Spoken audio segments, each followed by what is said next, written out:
With the Russian invasion of Ukraine entering its third month and death and destruction mounting in the east of the country, there are no signs yet of Moscow relenting its assault and Kyiv giving in. In a hush-hush visit, U.S. Secretary of State Antony Blinken and Defense Secretary Lloyd visited Kyiv yesterday and met the embattled President Volodymyr Zelensky. So far, Washington has given $3.7 billion in military and related aid. More is expected as Moscow seems bent on hiving off parts of eastern Ukraine and perhaps declare victory in time for May 9th, the anniversary of the defeat of the Nazi Germany in the Second World War. Mayank Chhaya Reports spoke to Sovsun, a Ukrainian member of parliament, to get a first-hand perspective on her country's plight and the international community's response to it. The Russia-Ukraine conflict has now entered its third month. It's way longer than, from the Russian standpoint, it has lasted way longer than they calculated. What's your view of what's going on now that it seems to be extending beyond their imagination? Well, it is extending, trust me, beyond our imagination as well, because what we continue to witness here is unprecedented and not something that we truly expected to be witnessing. So right now, a large portion of the military activity has moved to the east. The Russians have left the north of the country after being kicked out by the Ukrainian army. They have concentrated the majority of their forces on the east of Ukraine, and they keep in large portions of the territory on the south of Ukraine. There is no major military activity on the south, but they're actually planning to conduct the so-called referendum on the south. And the result of that referendum has basically already been declared by one of the Russian politicians. He said that he believes that 2/3 of the people of Kherson region would vote in favor of joining Russian Federation. That basically means that they have already done the calculations of the referendum that has not officially been announced as of yet. But that is something that we're expecting to happen on the 27th of April, which is in 2 days. And that would basically just freeze the territory, and that is basically what they're doing. They're not pretending anymore that they are, changing regime or anything like that. They're basically just grabbing territories. But that is on the south. But the major activity is, of course, taking place on the east right now, where Russians have concentrated all their troops in a relatively small territory. And what they're trying to do is to move to the so-called administrative borders of Donetsk and Luhansk regions. So Luhansk and Donetsk regions have been partially under their control since 2014, but you have to realize that they were not having 100% of that territory under their control, but about 40% of the territory was under their control. What they're trying to do now is to get to the administrative borders of those regions called oblasts here in Ukraine, and by May 9th declare their full independence. And that is what they're doing now, not with a great success, frankly speaking, but with huge damage to people and infrastructure of the region. It seems to me that the strategy from Moscow is to hive off piece by piece of Ukraine. Now, they would see it as their first major victory. Do you think Ukraine has the ability to stop them at that particular point? If not, hold on to what they've already grabbed? I believe we can control the situation to an extent possible, of course. And we are now receiving weapons from the West, which we are, trust me, so grateful about. I've been talking to the soldiers on the East, and they all say that truly they are now much better armed than they were a month ago. So that is one of the things that is giving me hope, that one of the reasons why we can hold. And Ukrainian army is fighting fiercely. And we know that this large battle of Donbass has started a week ago precisely, but the Russians have not made large progress. And they only have 2 weeks left till May the 9th. So imagining how they will make suddenly progress while they were not making large progress in the first week, how they will achieve anything in the weeks that are left by May 9th It's difficult to imagine, frankly speaking. They still do not even have control of Mariupol, which is, of course, the most heartbreaking story of all taking place over there. So I do believe we can stop them. The major question is how to get back the territories that they grabbed. And then another big question would be how to rebuild those territories, but that would be for the future. But right now the question is how to get back. But I'll tell you this, I was following some media and the social media in the so-called People's Republic of Donetsk and Luhansk. And some of their generals, so-called, are now saying that this war will end up with Donetsk and Luhansk fully under Kyiv's control. That is their feeling right now. So that is giving me hope, because even people in those republics, the puppets of Kremlin, who are seeing the situation yet much better than Kremlin does on the ground, they're not very optimistic about the prospects for Russian army, which of course gives us hope. Yeah. How do you see the hush-hush visit of the two top U.S. officials, Secretaries Anthony Blinken and Lloyd Austin, and their assertion that Russia is failing in its war aims? Well, first of all, it's I don't know how that was a little bit of a strange situation, because President Zelensky was holding a press briefing on Saturday, and during the briefing he said that they're expecting a visit from two U.S. officials. Which probably is against the rules, because we typically do not announce the visits of foreign officials. They come, and then sometimes we post photos and videos of them arriving to Kyiv after they arrived. But very often, I know I've helped with several delegations of members of parliament from Europe, and they all said, like, okay, you can only we can only post any videos of our visit after we left Ukraine. Right. Then suddenly President Zelensky announced that before the visit, actually. I don't know if it was a slip on his side, he's exhausted and all, or it was somehow agreed upon with the Americans. But anyways, the visit took place. At some point Sunday, by Sunday evening, we were not actually sure if they're actually coming. But then we got the news that they actually did come. And I think that is important for two reasons. Well, first of all, if you visit the country, even if they didn't go to like major places where other officials go, like Bucha or Borodyanka, to witness the destruction themselves, but during the time that they were in Ukraine, they definitely heard the air raid alert, because we got those in Kyiv during the time of their visit.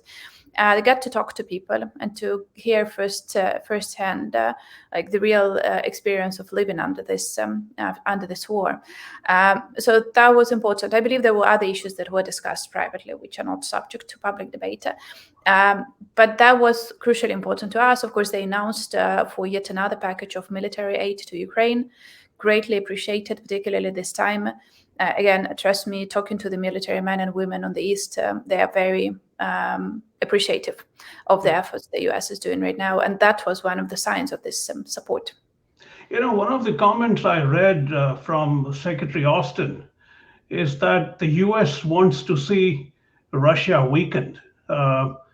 Comments like this merely fuel, to my mind, the idea that Ukraine is being used as a pawn in a much larger game. What's your perspective on that? Well, the question is the reason why you want Russia weakened, and I think that reason is makes the crucial difference, because it's one thing to want Russia weakened because of it's competition, and there is a competition between two states, and then that would make Ukraine, a pawn in this game. But it's another story of wanting Russia weakened because it is actually a threat to the whole world. And that is actually a completely different story. Like, they are now threatening nuclear weapons. They are holding Ukrainian nuclear power plant. They need to be weakened not to be able to do that, because now they are posing threat to the whole world, not just to Ukraine. So I believe that we want Russia weakened today. Does that make, what does that make us? But we want that for one specific reason, because Russia is a threat today. And it's like, like saying that the Allies wanted Germany weakened during World War II. Yes, it did, because Germany represented an existential threat to the whole humanity, just like Russia is right now.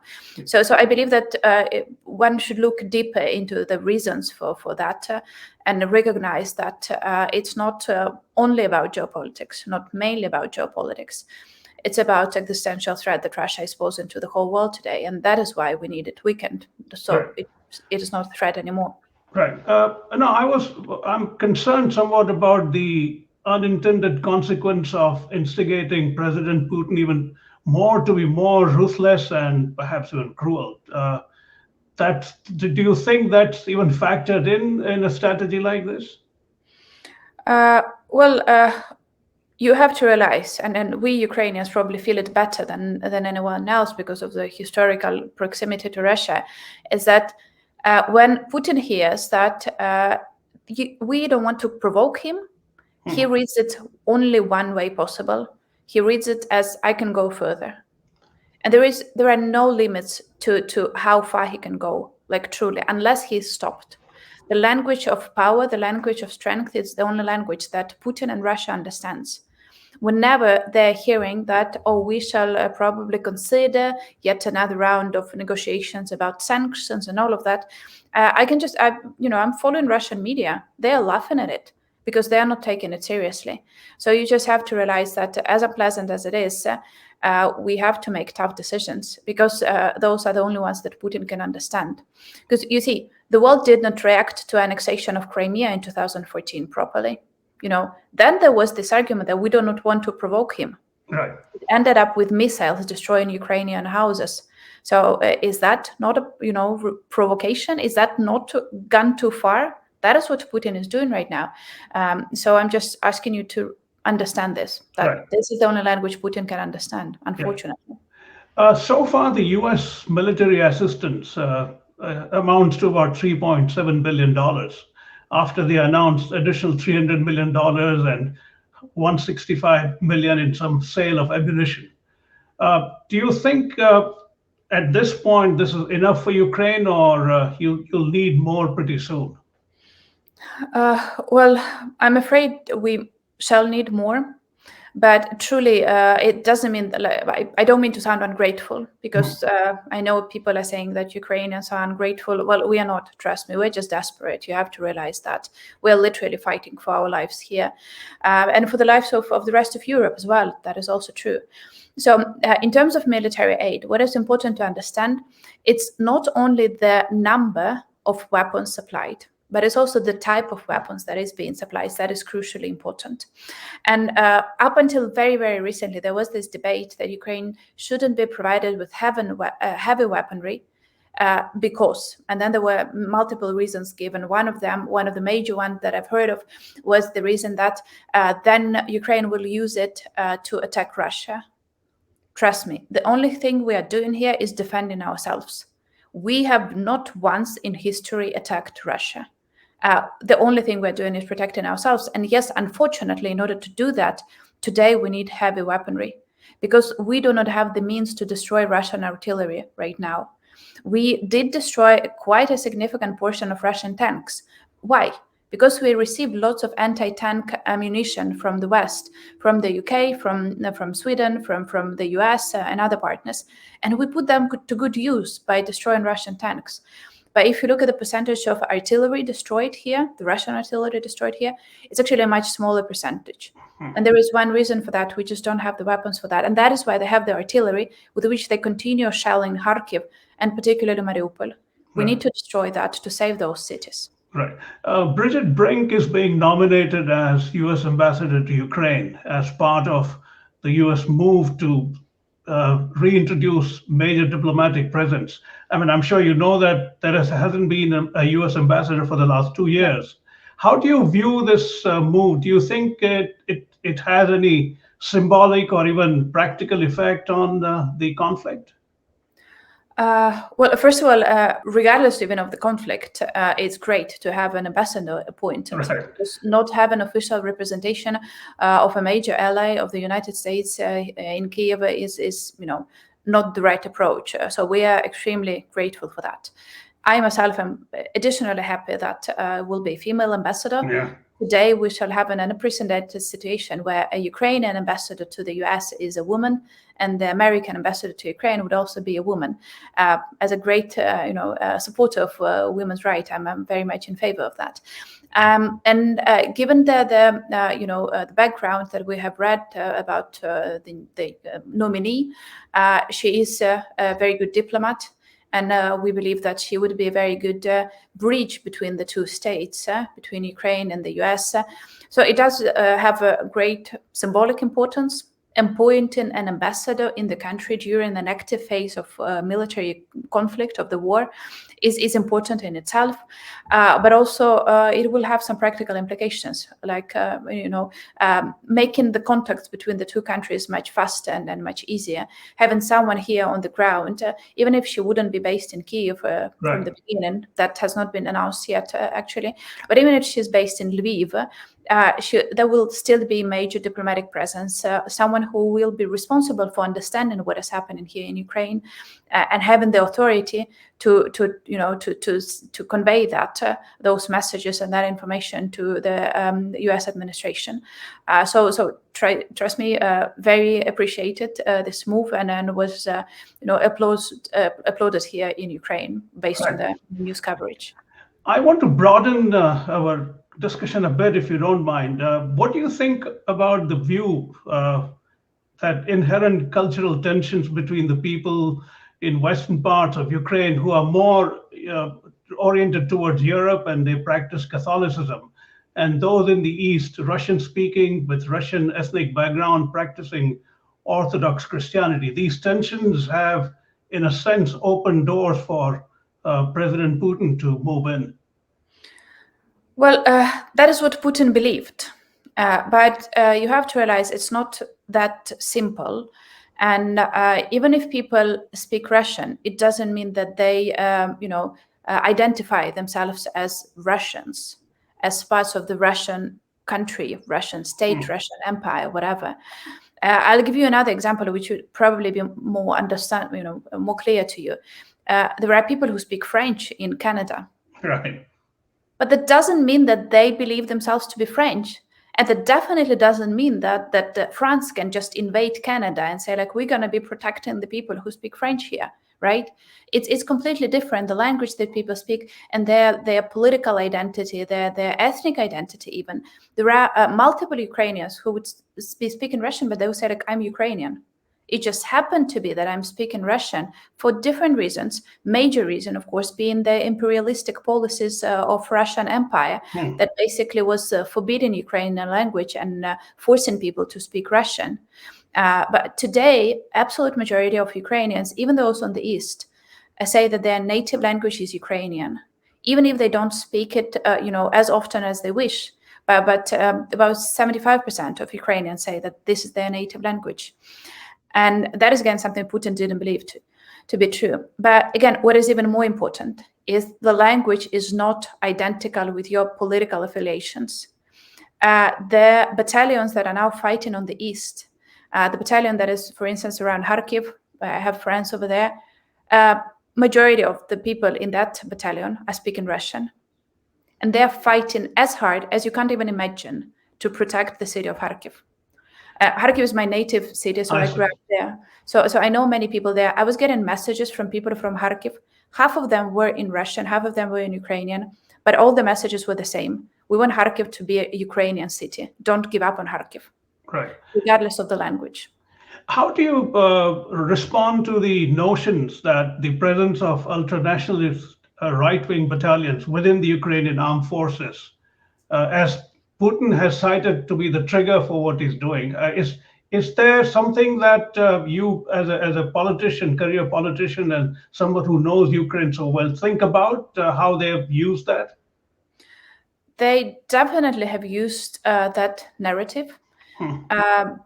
The narrative that is not based on reality to begin with. Because if you look at the Ukrainian parliament, and that represents the Ukrainian society, we, unlike actually many Western democracies, do not have radical right parties in the parliament.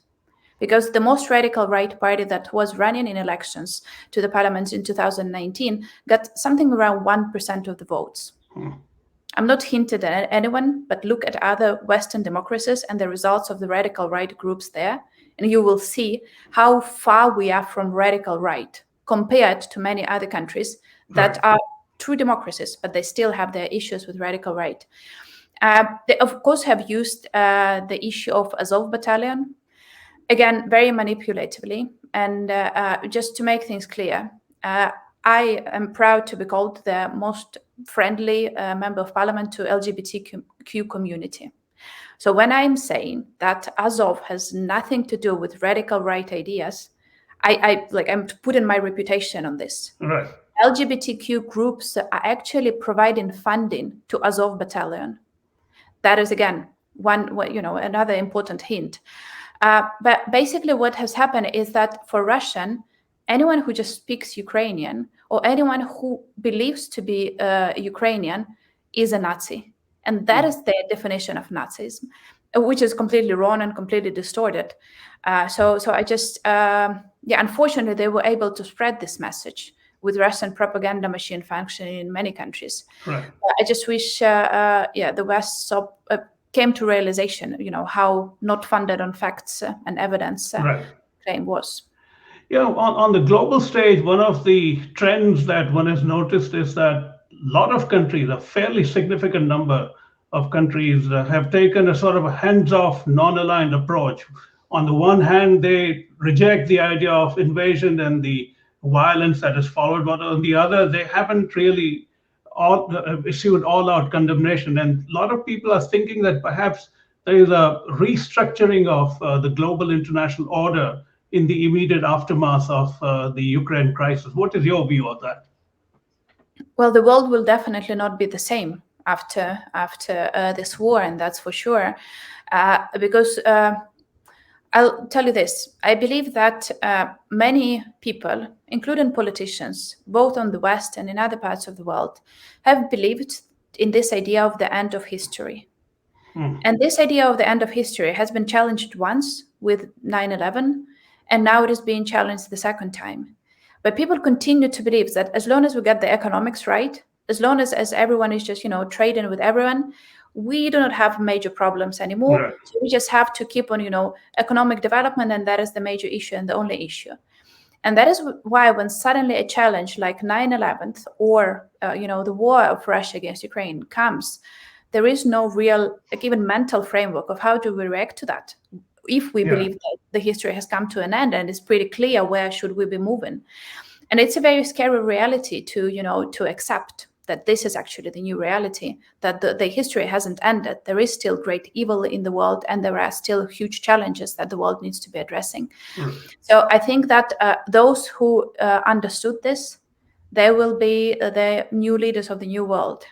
But there are those who indeed are trying to pretend like this war does not concern them.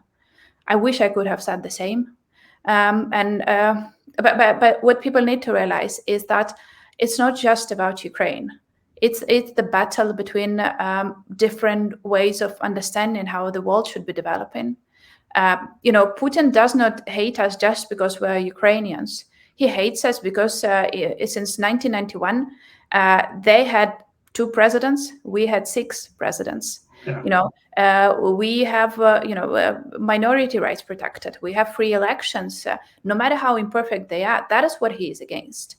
So if you allow a dictator to fight against that and pretend it's none of your business, well, then that really tells something about how much you value your world. And so I believe everyone should just understand that and accept this scary reality. Yeah, I would just cite one example of Africa. African countries have been arguing that historically we have been at the receiving end of European cruelty for an extremely long time. It's something that nobody stood up for quite a long time, and we find it difficult to wrap our head around this. That's one of their views. How do you answer that? Well, first of all, we have to realize that the West did not always behave properly, to other countries, and I believe that the West now recognizes that. But it's not an excuse not to support the country that is a victim of aggression today. It's like but then it comes to this argument like, and what about, and what about that? It's not an argument. It's not a real argument, because it needs to be about absolute values. And if we are claiming that the West did not always historically did the right things in Africa, and that is completely true, right? It's not an argument for not standing for Ukraine today when we came to this realization. Actually, it is even a bigger argument why we should be helping Ukraine today. Because today we know what happens when big powers are doing the wrong things and no one is standing up for the smaller guys. I think that is how it should be treated. And I know that unfortunately not all African countries are seeing it this way. And there was also a fair deal of Russian propaganda over there, and then lots of connections with Russia altogether. But they should just see, and that's a twist. That they used to think about Russia as a continuation of the Soviet Union, and the Soviet Union was the one that was fighting against, Western capitalism and Western aggression and whatever. But they need to realize that today Russia is the aggressor. That is what they were fighting against, like 100 years ago. Today, that is Russia. It's just, the type of aggression is the same, it's just different country, and they have to realize this. Yeah, just to conclude, I was talking to a lady called Mahbouba Siraj, who is a very highly respected activist based in Kabul.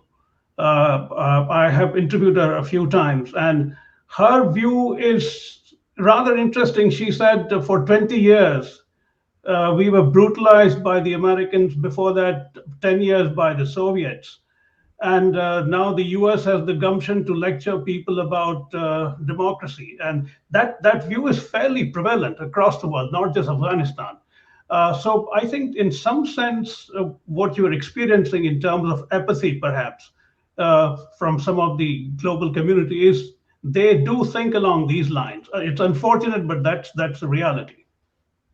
Well, I think what they have to think about is about the victim.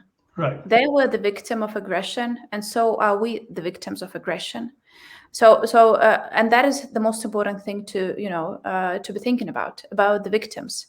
And I do believe that for different reasons, we all, both in Afghanistan and here in Ukraine, we fell victims to aggression of different powers. And the task here is just to protect the victims of this aggression. And I believe that if I asked the person you talked to whether it is right because of the history in Afghanistan to kill Ukrainian children. Not at all. Not at all. She does not. Exactly. Yeah, exactly. So it's like, it's not about lecturing. It's not about bringing in other contexts. It's about very clear and obvious things. Like one country should not ever be allowed to come to another country and destroy it and kill its children. Agreed. And it's as simple as that. And I think that is the message that all will agree and understand.